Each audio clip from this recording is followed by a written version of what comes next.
Hello students, welcome back to another video. And ये जो video होने वाला है ये आपका बीसीई का होने वाला है। एंड हमने unit number 3, unit number 2 and unit number 4 upload कर दिए। एंड ये जो वीडियो होने वाला है ये आपका BCE basic computer engineering PD 205 का यूनिट नंबर 5 होने वाला है, जो कि आपका किस चीज़ का है। इसमें दो पार्ट्स हैं, एक database management system and cloud computing. So इस वीडियो पे मैं आपको database management system and cloud computing दोनों पढ़ाने वाला हूँ। एंड यहाँ पे आपका जितना भी सिलेबस है उस हिसाब से हमने नोट्स प्रिपेयर किए हैं। एंड ये अगर आपको नोट्स चाहिए तो प्लीज़ हमारे टेलीग्राम चैनल को ज्वाइन कर लीजिए, डिस्क्रिप्शन पे लिंक है एंड आप इजीली इसको ले पाएंगे। ठीक है, तो सबसे पहले हम स्टार्ट करते हैं कि डेटाबेस मैनेजमेंट सिस्टम होता है क्या। तो डीबीएमएस क्या होता है।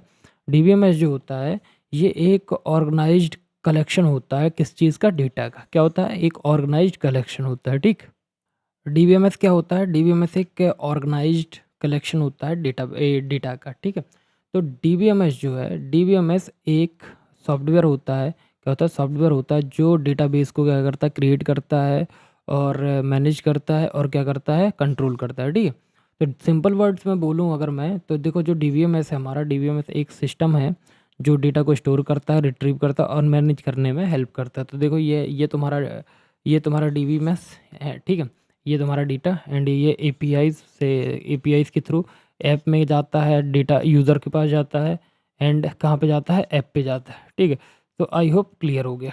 ठीक है, नाउ अब इसकी डेफिनेशन देखते हैं। तो डीबीएमएस जो होता है, डीबीएमएस एक सॉफ्टवेयर सिस्टम है जो डेटाबेस को क्रिएट और मैनेज और मैनिपुलेट करने के लिए यूज़ होता है।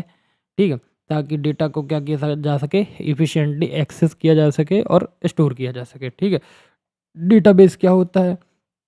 तो डेटाबेस एक स्ट्रक्चर्ड फॉर्म में स्टोर होता है। किस में होता है? डेटाबेस क्या होता है? ये एक स्ट्रक्चर्ड फॉर्म में डेटा को स्टोर करता है। ठीक है, एग्जांपल जैसे आपका कॉलेज का डेटाबेस, जैसे आपका कॉलेज का डेटाबेस है। ठीक है, उसमें स्टूडेंट का roll number, marks and etcetera चीज़ें स्टोर की जाती हैं। ठीक है, अब डीबीएमएस की हमें ज़रूरत क्यों पड़ी? तो भैया भैया देखो, डीबीएमएस की ज़रूरत इसलिए पड़ी कि हमारे पास लार्ज डेटा को मैनेज करने के लिए ज़रूरत पड़ती है।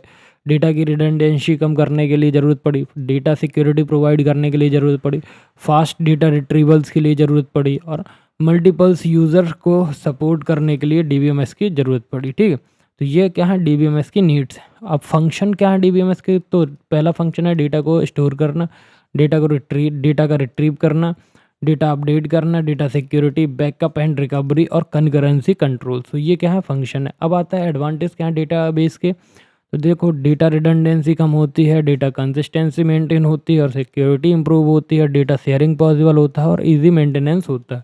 तो ये सब क्या है? ये जो 5 हैं ये तुम्हारे डेटाबेस के इम्पॉर्टेंट है। ठीक है, अब ना एडवांटेज हो गया तो डिसएडवांटेज भी होगा। तो देखो, जो डिसएडवांटेज है वो क्या है कि इसकी कॉस्ट क्या हो सकती है? हाई हो सकती है, कॉम्प्लेक्सिटी ज़्यादा होती है और हार्डवेयर रिक्वायरमेंट हाई हो सकती है। ठीक है, अब एग्जांपल के यहाँ तुम्हारे डेटाबेस मैनेजमेंट सिस्टम के, तो डीबीएमएस सॉफ्टवेयर कौन कौन से हैं? माई एसक्यूएल, ओरेकल और एसक्यूएल सर्वर। तो एसक्यूएल का फुल फॉर्म क्या होता है? Structured query language. ठीक है, स्ट्रक्चर्ड क्वेरी लैंग्वेज।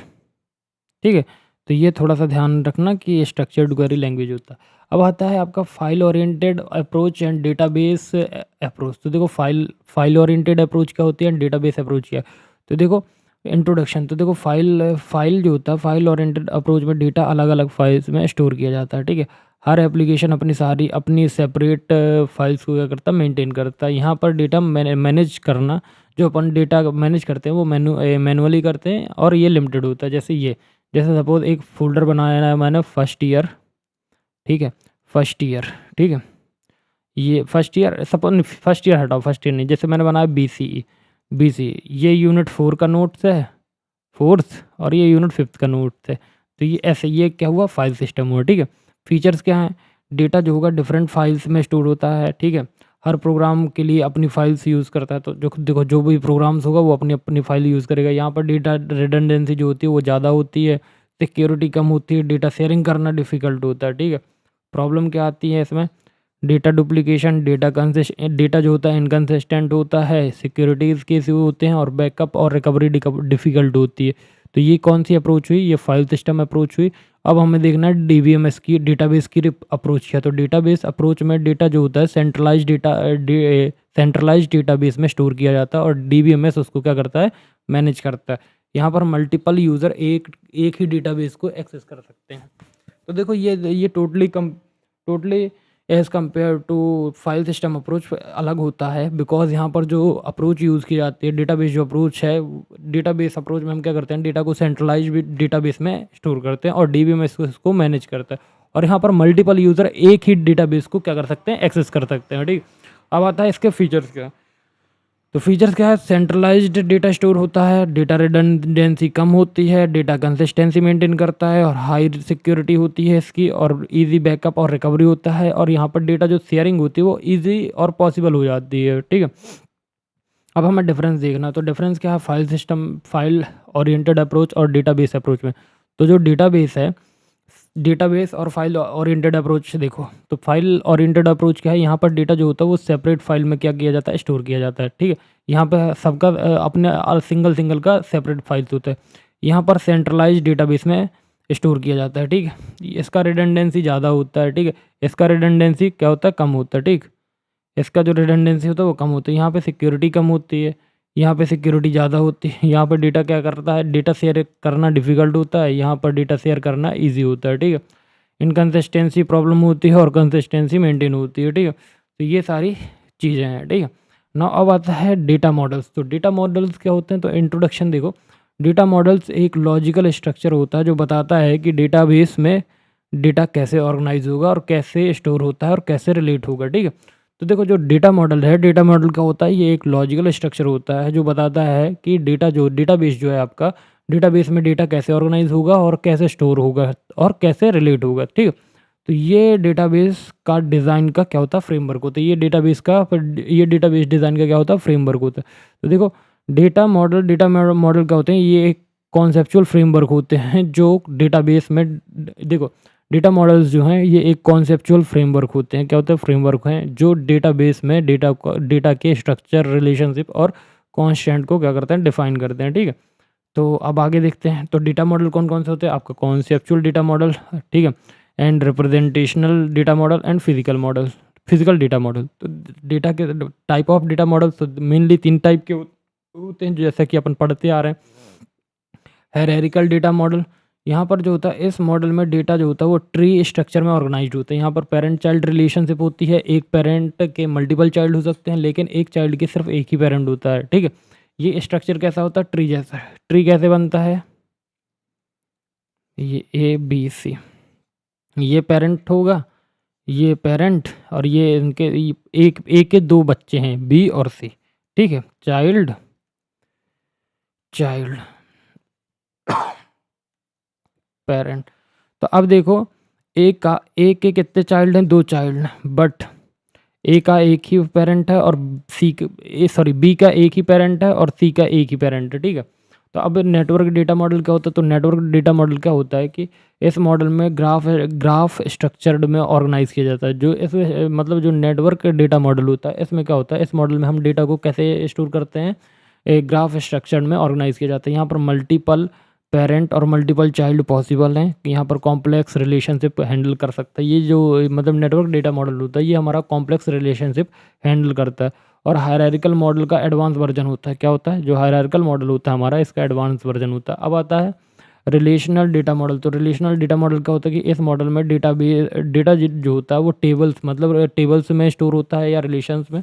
जैसे रोज़ को टपल कहते हैं, कॉलम को एट्रीब्यूट कहा जाता है और टेबल के बीच रिलेशनशिप कीज के थ्रू होती हैं। ये सब पॉपुलर मॉडल्स हैं, ठीक है। अब आता है अदर डेटा मॉडल्स, जैसे ER model, it means entity relationship model, object oriented data model, ठीक है। अब आता है एडवांटेज। तो एडवांटेज क्या है, तो देखो डेटाबेस डिज़ाइन करना इजी होता है, डेटा रिलेशनशिप क्लियर होते हैं और डेटा कंसिस्टेंसी मेंटेन होती है, और डेवलपमेंट क्या होता है, डेवलपमेंट सिंपल हो जाता है, ठीक ना। अब बात करते हैं हम किसकी, आर्किटेक्चर ऑफ डेटाबेस। तो आर्किटेक्चर क्या है डेटाबेस सिस्टम का, तो देखो डेटाबेस आर्किटेक्चर बताता है कि डेटाबेस सिस्टम को कैसे डेटाबेस आर्किटेक्चर बताता है कि डेटाबेस सिस्टम का स्ट्रक्चर कैसा होता है और यूज़र उसे कैसे डेटाबेस को एक्सेस करता है। ठीक है, सबसे इम्पॉर्टेंट आर्किटेक्चर है 3 लेवल आर्किटेक्चर, जिसे ANSI या SPARC के स्पार्क आर्किटेक्चर कहते हैं।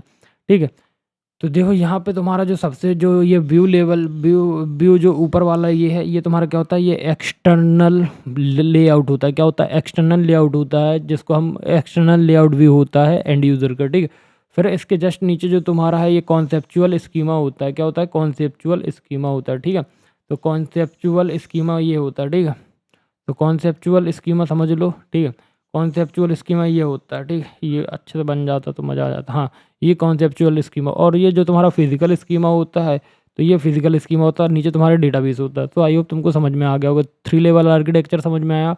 तो देखो अब इसको थ्योरी के हिसाब से समझो। तो इस आर्किटेक्चर में डेटाबेस को 3 लेवल्स में डिवाइड किया जाता है। पहला लेवल है एक्सटर्नल लेवल। एक्सटर्नल लेवल को व्यू लेवल भी बोला जाता है, जैसे B1 B2 B3 लिखे सबसे ऊपर होता है। ये यूज़र लेवल होता है। क्या होता है, यूज़र लेवल होता है। यूज़र को सिर्फ वहाँ डेटा दिखाई देता है जो उसके लिए ज़रूरी होता है। हर यूज़र का अलग अलग व्यू हो सकता है। तो देखो यहाँ पे तुमको क्या दिख रहा है, ये तुम लैपटॉप पे काम कर रहे हो, यहाँ पे लैपटॉप पे काम कर रहे हो, यहाँ पे लैपटॉप पे काम कर रहे हो, बट तुम्हें जो भी डेटा दिखाई दे रहा हो वो क्या पता दूसरे को ना दिखाई दे रहा हो। स्टूडेंट सिर्फ अपना मार्क्स देखेगा, एडमिन सबका डेटा देखेगा। तो ये एग्जाम्पल है। ठीक है, अब आता है कॉन्सेप्चुअल लेवल। कॉन्सेप्चुअल लेवल को लॉजिकल लेवल भी कहा जाता है, ये सेकेंड लेयर है। तो यहाँ पर क्या होता है, ये पूरा डेटाबेस का लॉजिकल स्ट्रक्चर बताता है, टेबल्स, रिलेशनशिप, कांस्टेंट डिफाइन करता है। ठीक है, डिफाइन यहीं पे होता है। ये लेवल फिजिकल स्टोरेज से इंडिपेंडेंट होता है। ठीक है, अब ये यहाँ पे जो होता है, यहाँ पे डेटाबेस का ओवरऑल डिज़ाइन होता है। क्या होता है, यहाँ पे डेटाबेस का ओवरऑल डिज़ाइन होता है। अब इंटरनल लेवल या फिजिकल लेवल सबसे नीचे होता है। तो ये लोवेस्ट लेवल होता है। यहाँ पर डेटा फिजिकली कैसे स्टोर हो रहा है, फाइल्स, मेमोरी, इंडेक्सिंग के फॉर्म में। ठीक है, अब स्टोरेज डिटेल डिफाइन होती हैं। क्या होती हैं, स्टोरेज डिटेल डिफाइन होती है। अब आता है डायग्राम आइडिया। बट बता दिया, एक्सटर्नल ऊपर होता है, कॉन्सेप्चुअल बीच में होता है, इंटरनल लेवल नीचे होता है।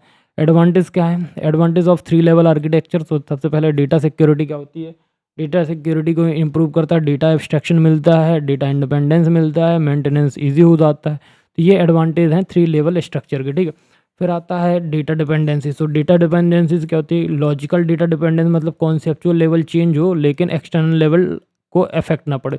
तो लॉजिकल डेटा डिपेंडेंसीज का मतलब वो ये होता है कि अगर हमारा कॉन्सेप्चुअल लेवल चेंज हो रहा हो अगर हमारा कॉन्सेप्चुअल लेवल चेंज हो रहा हो, उसकी वजह से हमारे एक्सटर्नल लेवल पर कोई इफेक्ट नहीं पड़ना चाहिए। ठीक है, फिजिकल डेटा इंडिपेंडेंसी, अगर इंटरनल लेवल चेंज हो रहा हो, इसकी वजह से कॉन्सेप्चुअल लेवल पर इफेक्ट ना हो। तो ये हमारे data dependencies, logical data dependencies and physical data dependencies. अब हमें पढ़ना है डेटा इंडिपेंडेंस क्या होता है, डेटा डिक्शनरी क्या होता है, DBA क्या होता है, प्राइमरी क्या होता है, प्राइमरी की क्या है, एंड डेटा डेफिनेशन क्या है, and language and manipulation language क्या है। तो ये तुम्हारे सिलेबस में है, तो ये पढ़ना। देखो डेटा इंडिपेंडेंसीज मैंने अभी तुमको समझाया कि डेटा इंडिपेंडेंस का मतलब है डेटा के एक लेवल में चेंज करने पर दूसरे देखो डेटा डेटा इंडिपेंडेंसीज का मतलब ये है कि अगर तुम एक लेवल पे चेंज कर रहे हो, डेटाबेस के किसी एक लेवल में चेंज किया, कॉन्सेप्चुअल हो, लॉजिकल हो या फिजिकल हो, तुम उस पर किन्हीं 3 में से किसी एक को चेंज करते हो तो दूसरे लेवल्स पर इफेक्ट नहीं पड़े। ये क्या कहलाता है, डेटा इंडिपेंडेंसीज कहलाता है। ये 3 लेवल आर्किटेक्चर का इंपॉर्टेंट फीचर है। तो लॉजिकल डेटा डिपेंडेंस मतलब अगर कॉन्सेप्चुअल लेवल में चेंज हो रहा हो तो एक्सटर्नल लेवल पर इफेक्ट ना पड़े, और physical data independence it means internal level में चेंज हो रहा हो तो कॉन्सेप्चुअल पर इफेक्ट ना पड़े। ये है। ठीक है, शॉर्ट डेफिनेशन, डेटा इंडिपेंडेंस एक प्रॉपर्टी है जिसमें डेटाबेस स्ट्रक्चर में चेंज करने पर एप्लीकेशन प्रोग्राम पर मिनिमल इफेक्ट पड़ता है। ठीक है, अब आता है डेटा डिक्शनरी। तो डेटा डिक्शनरी क्या है, डेटा डिक्शनरी एक सेंट्रल रिपोजिटरी है। क्या होता है, सेंट्रल रिपोजिटरी होता है जिसमें डेटाबेस की इन्फॉर्मेशन क्या होती है, स्टोर होती है। इसमें टेबल्स, कॉलम, डेटा टाइप और कांस्टेंट यूज़र की डिटेल्स सब होती हैं। ठीक है, डेफिनेशन क्या है, डेटा डिक्शनरी का एक data dictionary is a Meta data collection of database जो स्ट्रक्चर और डेफिनेशन को स्टोर करता है। तो डेटा डिक्शनरी क्या है, एक मेटा डेटा का कलेक्शन होता है जो डेटाबेस के स्ट्रक्चर और डेफिनेशन को क्या करता है, स्टोर करता है। ठीक है, अब इसकी इंपॉर्टेंस क्या है, तो इंपॉर्टेंस ये है कि डेटाबेस स्ट्रक्चर की इन्फॉर्मेशन देता है, DB और डेवलपर के लिए यूज़फुल होता है और कंसिस्टेंसी मेंटेन करता है। ठीक है, नाउ DB8। तो DB का फुल फॉर्म होता है डेटाबेस एडमिनिस्ट्रेशन एडमिनिस्ट्रेटर। तो डीबीए जो होता है, डीबीए वो पर्सन होता है जो डेटाबेस को क्या करता है, मैनेज करता है, कंट्रोल करता है और मैनेज करता है और कंट्रोल करता है, तो वो होता है डीबीए। ठीक है। रिस्पॉन्सिबिलिटी क्या होती है, डेटाबेस क्रिएट करना और मेंटेन करना। ठीक है। सिक्योरिटी मैनेज करना, बैकअप और रिकवरी करना, और user control, user access control and performance को क्या करना, मॉनिटरिंग करना। तो ये क्या है, रिस्पॉन्सिबिलिटीज़ है। तो जो डीबी होता है, डीबी वो रिस्पॉन्सिबल पर्सन है जो डेटाबेस सिस्टम की सिक्योरिटी मेंटेनेंस और परफॉर्मेंस को क्या करता है, मैनेज करता है। ठीक है ना। अब हम बात करेंगे प्राइमरी की। तो प्राइमरी की क्या होता है, प्राइमरी की एक ऐसा एट्रीब्यूट होता है टेबल पर। देखो प्राइमरी की क्या होता है, प्राइमरी की एक ऐसा एट्रीब्यूट होता है जो टेबल के हर रिकॉर्ड को क्या करता है, यूनिकली आइडेंटिफाई करता है। कैसे यूनिकली आइडेंटिफाई, यहाँ पर प्रॉपर्टी क्या है, यूनिक होता है, नल वैल्यू को अलाउ नहीं करता है, सिर्फ टेबल पर क्या करता है, एक टेबल में सिर्फ एक ही प्राइमरी की हो सकती है। प्राइमरी की जैसे आपका रोल नंबर या आधार कार्ड। ठीक है, ये आपके प्राइमरी की। शॉर्ट की मैं बोलूँ तो शॉर्ट डेफिनेशन में प्राइमरी की एक फील्ड होता है जो टेबल के हर रिकॉर्ड को यूनिकली आइडेंटिफाई करता है और नल वैल्यू को अलाउ नहीं करता। ठीक है। अब डीडीएल क्या है, तो ये डेटा डेफिनेशन लैंग्वेज है। यहाँ पर डीडीएल डेटाबेस स्ट्रक्चर को डिफाइन करने के लिए यूज़ होता है। इसकी कमांड है क्रिएट, एल्टर, ड्रॉप और ट्रंकेट। इसकी डेफिनेशन देखो, डीडीएल एक कमांड होता है डेटाबेस का जो टेबल को क्या करता है, क्रिएट करता है, मॉडिफाई करता है, डिलीट करने के लिए यूज़ किया जाता है। ठीक है। डेटा मैनिपुलेशन, तो डेटा मैनिपुलेशन लैंग्वेज क्या होता है, डीएमएल। एक डीएमएल डेटाबेस के देखो जो डीएमएल है, डीएमएल क्या होता है, डेटाबेस के डेटा को मैनिपुलेट करने के लिए यूज़ होता है। ठीक है। Data manipulation language, it means ये डीएमएल के डेटाबेस को क्या करेगा, डेटा को मैनिपुलेट करेगा। ठीक है। जैसे इंसर्ट करेगा, अपडेट करेगा, डिलीट करेगा और सिलेक्ट करेगा, तो ये सारे काम करता है। इसका डेफिनेशन क्या है, डीएमएल कमांड से डेटाबेस के रिकॉर्ड को इंसर्ट, अपडेट, डिलीट और रिट्रीव करने के लिए क्या होता है, यूज़ होता है। ठीक है। तो ये तुम्हारा क्या है, तुम्हारा ये डीबीएमएस का पार्ट यहाँ पे ख़त्म होता है। एंड अब मैं तुमको थोड़ा सा सिलेबस दिखा दूँ तो समझ में आ जाएगा कि अपन ने कितना पढ़ लिया है। देखो, तो ये डीएमएल मैनिपुलेशन लैंग्वेज, तो यहाँ तक अपन ने पढ़ लिया है। ठीक है। तो डीबीएमएस वाला पार्ट जो है इतना हमने कवर कर लिया है। एंड अब हम आगे जो पार्ट पढ़ने जा रहे हैं वो किसका होगा, क्लाउड कंप्यूटिंग का। तो क्लाउड कंप्यूटिंग बहुत इंपॉर्टेंट है, तो प्लीज़ इसको भी अच्छे से समझना जैसे अभी तक समझते आ रहे हो। ठीक है। तो क्लाउड कंप्यूटिंग होता क्या, तो क्लाउड कंप्यूटिंग का सबसे पहले मतलब देखो, क्लाउड कंप्यूटिंग का मैं सिंपल बोलूँ तो इंटरनेट के थ्रू क्या यूज़ करना, सर्विसेज यूज़ करना है। तो देखो क्लाउड कंप्यूटिंग क्या है, एक टेक्नोलॉजी है जिसमें डेटा एप्लीकेशन इंटरनेट के थ्रू एक्सेस किया जाता है। जो देखो क्लाउड कंप्यूटिंग क्या है, क्लाउड कंप्यूटिंग एक ऐसी टेक्नोलॉजी है जिसमें हम डेटा और एप्लीकेशन किसके थ्रू एक्सेस करते हैं, इंटरनेट के थ्रू एक्सेस किया जाता है बिना अपने कंप्यूटर को डायरेक्टली स्टोर किए। ठीक है। मतलब डेटा और सॉफ्टवेयर किसी रिमोट सर्वर पर देखो जो हमारा डेटा होता है और सॉफ्टवेयर होता है वो किसी रिमोट सर्वर पर स्टोर होते हैं और हम उन्हें इंटरनेट से क्या करते हैं, यूज़ करते हैं। और सिंपल वर्ड में बोलूँ तो इंटरनेट के थ्रू हम क्या करना, सर्विसेज यूज़ करना, वही हमारा क्लाउड कंप्यूटिंग। तो देखो क्लाउड कंप्यूटिंग एक मॉडल है जिसमें कंप्यूटिंग रिसोर्स जैसे सर्वर हो गया, स्टोरेज हो गया, सॉफ्टवेयर हो गया और सर्विसेज इंटरनेट के थ्रू ऑन डिमांड प्रोवाइड की जाती है। देखो क्लाउड कंप्यूटिंग जो है, क्लाउड कंप्यूटिंग एक मॉडल होता है जिसमें कंप्यूटिंग रिसोर्सेज जैसे सर्वर हो गया, स्टोरेज हो गया, सॉफ्टवेयर हो गया और आपकी सर्विसेज इंटरनेट के थ्रू डिमांड में प्रोवाइड की जाती है, ऑन डिमांड प्रोवाइड की जाती है। और क्लाउड कौन कौन सी सर्विसेज हैं, एग्जांपल जैसे आपका ऑनलाइन स्टोरेज हो गया, ये गूगल ड्राइव के लिए। ठीक है। ऑनलाइन ईमेल ये जीमेल हो गया, ऑनलाइन स्ट्रीमिंग मतलब नेटफ्लिक्स। तो फीचर्स क्या हैं क्लाउड कंप्यूटिंग के, ऑन डिमांड सर्विसेज प्रोवाइड करता है, इंटरनेट बेस्ड एक्सेस देता है, स्केलेबिलिटी होता है और कॉस्ट इफेक्टिव होता है, रिसोर्स शेयरिंग होता है। ठीक है। अब एडवांटेज क्या है, हार्डवेयर डेटा जो होता है, डेटा एनीवेयर एक्सेस हो सकता है और हार्डवेयर कॉस्ट कम होती है, ऑटोमेटिक बैकअप हो जाता है और इजी स्केलेबल होता है। ठीक है। डिसएडवांटेज क्या है, तो इंटरनेट पर डिपेंड करता है, सिक्योरिटी कंसर्न हो सकते हैं और डेटा प्राइवेसी रिस्क होते हैं। तो डेटा के जो प्राइवेसी के रिस्क हैं वो होते हैं। अब आता है क्लाउड का इंफ्रास्ट्रक्चर बता। तो देखो क्लाउड जो होता है, क्लाउड इंफ्रास्ट्रक्चर उन सब फिजिकल और वर्चुअल रिसोर्सेज का कॉम्बिनेशन होता है जो क्लाउड कंप्यूटिंग सर्विसेज प्रोवाइड करते हैं। इसमें सर्वर, स्टोरेज, नेटवर्क और वर्चुअलाइजेशन टेक्निक इंक्लूड होते हैं। तो देखो जो इंफ्रास्ट्रक्चर है ये उन सब फिजिकल और वर्चुअल रिसोर्सेज का कॉम्बिनेशन होता है जो क्लाउड कंप्यूटिंग सर्विसेज प्रोवाइड करते हैं, जिसमें सर्वर्स, स्टोरेज, नेटवर्क और वर्चुअलाइजेशन टेक्नोलॉजीज इंक्लूड हैं। ठीक है, सिंपल वर्ड में बोलूँ तो cloud infrastructure it means cloud का बैकबोन या फाउंडेशन। तो देखो, क्लाउड सर्विसेज यहाँ पे सर्वर है, वर्चुअल डेस्कटॉप है, सॉफ्टवेयर प्लेटफॉर्म है, एप्लीकेशन है और स्टोरेज एंड डेटा है। ठीक है, स्टोरेज एंड डेटा, यहाँ से ये लाइन पे गया, ये राउटर पे पहुँचा एंड ये प्रिंटर पे पहुँच गया। ठीक है, ये केबल से स्विचेस पे गया, ये आपके घर पे आ गया। ठीक है, राउटर से भी आपके घर पे आ गया। ठीक, तो ये इंटरनेट है। ठीक है, क्लाउड क्लाउड इंफ्रास्ट्रक्चर, ये क्लाउड इंफ्रास्ट्रक्चर का डायग्राम है। ठीक है, ये किसका डायग्राम है? क्लाउड इंफ्रास्ट्रक्चर का। तो डेफिनेशन क्या है? क्लाउड इंफ्रास्ट्रक्चर एक इंटीग्रेटेड सिस्टम है जिसमें हार्डवेयर और सॉफ्टवेयर दोनों रिसोर्स मिलकर क्लाउड की सर्विसेज प्रोवाइड करते हैं। देखो, जो क्लाउड का इंफ्रास्ट्रक्चर होता है ये एक इंटीग्रेटेड सिस्टम होता है, यहाँ पर हार्डवेयर और सॉफ्टवेयर दोनों मिलकर क्लाउड की सर्विसेज प्रोवाइड करते हैं। कंपोनेंट क्या है क्लाउड इंफ्रास्ट्रक्चर के? सर्वर। तो डेटा प्रोसेस करने के लिए यूज़ होता है, जो सर्वर होता है वो डेटा को प्रोसेस करने के लिए यूज़ होता है। डेटा फिर स्टोरेज, डेटा को स्टोर करने के लिए यूज़ होता है। नेटवर्किंग, इंटरनेट के थ्रू कनेक्टिविटी प्रोवाइड करता है। वर्चुअलाइजेशन, एक फिजिकल सर्वर को मल्टीपल वर्चुअल मशीन में डिवाइड करता है। ये क्या होता है? Virtualization. Management resources it means resources को मॉनिटर और कंट्रोल करना। तो देखो, जो कंपोनेंट है, पहला कंपोनेंट है सर्वर। सर्वर क्या करता है?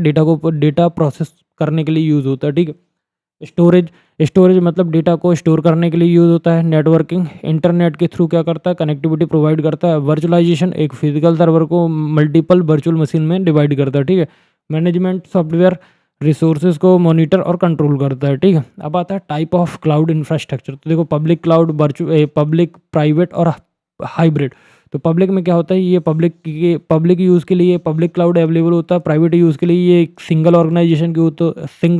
ऑर्गेनाइजेशन के लिए प्राइवेट क्लाउड होता है। पब्लिक क्लाउड पब्लिक के लिए होता है, और जो हाइब्रिड होता है ये पब्लिक और प्राइवेट दोनों का कॉम्बिनेशन होता है। ठीक है, अब आता है फीचर्स क्या है? तो फीचर्स हैं स्केलेबल होता है, फ्लेक्सिबल होता है, कॉस्ट इफेक्टिव होता है, रिमोट एक्सेस होता है और रिसोर्स पूलिंग होता है। तो ये तुम्हारे क्या है? ये जितने 5 पॉइंट थे ये तुम्हारे किसके फीचर्स हैं? ठीक है, क्या है? फीचर्स। नाउ अब हम एडवांटेज देखेंगे। तो हाई परफॉर्मेंस होती है, इजी मेंटेनेंस होता है, ऑटोमेटिक अपडेट होता है और डिजास्टर रिकवरी से सपोर्ट करता है। ठीक है, अब हमें समझना है कि क्लाउड सर्विसेज डेली मॉडल। तो क्लाउड सर्विसेज डिलीवरी मॉडल क्या है? तो यहाँ पर तीन क्लाउड कंप्यूटिंग में सर्विसेज को मेनली 3 सेगमेंट में डिवाइड किया गया है।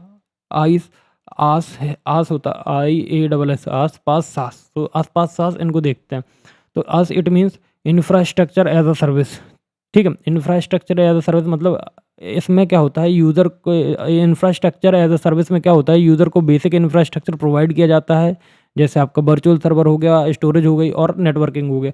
यूज़र खुद अपना ऑपरेटिंग सिस्टम और सॉफ्टवेयर इंस्टॉल करता है। ठीक है, डेफिनेशन क्या है? इंफ्रास्ट्रक्चर एज अ सर्विस एक इंफ्रास्ट्रक्चर एज अ सर्विस एक क्लाउड सर्विसेज मॉडल है जिसमें कंप्यूटिंग इंफ्रास्ट्रक्चर जैसे सर्वर, स्टोरेज और नेटवर्क ऑन डिमांड प्रोवाइड किए जाते हैं। तो देखो, जो आज से यहाँ पे आपको डेटा सेंटर मिल जाएगा, सर्वर मिल जाएंगे, वर्चुअलाइजेशन हो जाएंगे एंड नेटवर्क स्टोरेज मिल जाएंगे। देन आप अपना खुद का ऑपरेटिंग सिस्टम और सॉफ्टवेयर इंस्टॉल कर सकते हो। ठीक है, इन सब का यूज़ करके। ठीक है, फीचर्स क्या है? वर्चुअल मशीन मिलती है, हाई स्केलेबिलिटी होता है, पे एज यू मॉडल। आप जो कौन सा मॉडल यूज़ करोगे उसको आपको पे करना पड़ेगा। ठीक है, जैसे एग्जांपल हो गया अमेजॉन EC2 इंस्टेंस और माइक्रोसॉफ्ट एज्योर। ठीक है, फिर पास आता है प्लेटफॉर्म एज ए सर्विस। यहाँ पर पास में इंफ्रास्ट्रक्चर के साथ साथ आपको डेवलपमेंट प्लेटफॉर्म भी मिलता है। क्या मिलता है? Development platform. डेवलपर को सिर्फ क्या होता है कि अपना एप्लीकेशन डेवलप करनी होती है। क्या होता है? एप्लीकेशन डेवलप करनी होती है। ठीक, ठीक है, तो यहाँ पे हमने क्या है, डेफिनेशन क्या है, ये हमने गूगल से स्क्रीनशॉट उठाए हैं। तो पास एक क्लाउड मॉडल है जिसमें क्या होता है? तो पास क्या है? पास एक क्लाउड मॉडल है जिसमें एप्लीकेशन डेवलपमेंट के लिए रेडीमेड प्लेटफॉर्म प्रोवाइड करता है। जैसे देखो, पास ये है, यहाँ पे आपको ऑपरेटिंग सिस्टम मिल जाएगा। ठीक है, होस्टिंग मिल जाएगी, सिक्योरिटी मिल जाएगी, सॉफ्टवेयर मिल जाएंगे, डेटाबेस मिल जाएंगे और नेटवर्क एक्सेस मिल जाएंगे। तो डेफिनेशन क्या कहता है? A platform as a service एक क्लाउड मॉडल होता है जिसमें आपको एप्लीकेशन डेवलपमेंट के लिए रेडीमेड प्लेटफॉर्म प्रोवाइड किया जाता है। And readymade platform hosting system, hosting मिल जाएगा भैया आपको, सिक्योरिटी मिल जाएगा, सॉफ्टवेयर मिल जाएगा, डेटाबेस मिल जाएगा और नेटवर्क एक्सेस मिल जाएगा, सारी चीज़ मिल जाती है। फीचर्स क्या हैं? डेवलपमेंट टूल्स अवेलेबल होते हैं, no need to manage hardware और इजी डेवलपमेंट होता है। एग्जांपल क्या है? गूगल ऐप इंजन और हीरोको। ठीक है, हेरोकू। अब आता है सास। तो सास मतलब सॉफ्टवेयर एज अ सर्विस। तो यहाँ पर सास में रेडीमेड सॉफ्टवेयर इंटरनेट के थ्रू डायरेक्टली यूज़ किए जाते हैं, ठीक है। तो यूज़र को इंस्टॉल करने की ज़रूरत नहीं होती, यहाँ पे आपको डायरेक्टली मिल जाता है। तो देखो जो सास है, सास में क्या होता है, यहाँ पे आपको ऐप सर्वर दिया जाता है, कोड्स दिए जाते हैं, पीसीज मिलते हैं, PCs connect mobile data servers and आप नेटवर्क से कनेक्ट करो एंड आप इंटरनेट के थ्रू डायरेक्टली इनको यूज़ कर सकते हो, ठीक है। अब बात आती है सास क्या होता है। तो सास का डेफिनेशन क्या है, सास एक क्लाउड क्लाउड सर्विस मॉडल है जिसमें सॉफ्टवेयर एप्लीकेशन इंटरनेट के थ्रू प्रोवाइड की जाती है, ठीक है। फीचर्स क्या है यहाँ पे, no installation required, accessible from anywhere, subscription based होता है। ये क्या होता है, सब्सक्रिप्शन बेस्ड होता है, आपको पैसा लगता है जितना आप यूज़ करो। एग्जाम्पल जीमेल हो गया, गूगल डॉक्स हो गया, माइक्रोसॉफ्ट 365 हो गया। अब देखो डिफरेंस बिटवीन समझो, तो यहाँ पर डिफरेंस समझो आस पास सास में, तो इंफ्रास्ट्रक्चर प्रोवाइड करता है, जो आस होता है वो इंफ्रास्ट्रक्चर प्रोवाइड करता है, जो पास होता है वो प्लेटफॉर्म प्रोवाइड करता है, और सास जो होता है वो रेडी सॉफ्टवेयर प्रोवाइड करता है। और जो आस होता है वो यूज़र ऑपरेटिंग सिस्टम मैनेज करता है, पास क्या करता है, यूज़र सिर्फ ऐप डेवलप करता है, और सास क्या करता है, यूज़र सिर्फ यूज़ करता है। आस फ्लेक्सिबल होता है बट कॉम्प्लेक्स होता है, ये डेवलपर फ्रेंडली होता है, और ये ईजी टू यूज़ होता है। अब हमें पढ़ना है क्लाउड डेवलपमेंट के मॉडल्स, ठीक है। तो देखो अब तुमको पढ़ना है क्लाउड डेवलपमेंट। तो क्लाउड डेवलपमेंट क्या होता है, तो मैं बता देता हूँ। क्लाउड डेवलपमेंट मॉडल बताता है कि क्लाउड इंफ्रास्ट्रक्चर किसके लिए और कैसे अवेलेबल होता है। तो देखो इसमें 4 टाइप होते हैं, पब्लिक, प्राइवेट, कम्युनिटी और हाइब्रिड, ठीक है। तो अब इनको पढ़ते हैं। तो पब्लिक क्या होता है, तो पब्लिक मतलब ये पब्लिक क्लाउड इंटरनेट के थ्रू सभी यूज़र के लिए अवेलेबल होता है। क्या होता है, जो पब्लिक क्लाउड होता है ये इंटरनेट के थ्रू सभी यूज़र्स के लिए अवेलेबल होता है। इसका infrastructure third party company manage करती है। कौन मैनेज करता है, थर्ड पार्टी कंपनीज मैनेज करती है। तो देखो ये पब्लिक क्लाउड है और ये आपके थर्ड पार्टीज कंपनी है, ठीक है। अब इसके फीचर देख लो, पब्लिकली एक्सेसिबल होता है, कॉस्ट इफेक्टिव होता है, शेयर्ड रिसोर्स होते हैं, और हाई स्केलेबिलिटी होती है। क्या होता है, हाई स्केलेबिलिटी, ठीक है। अब आता है एग्जांपल।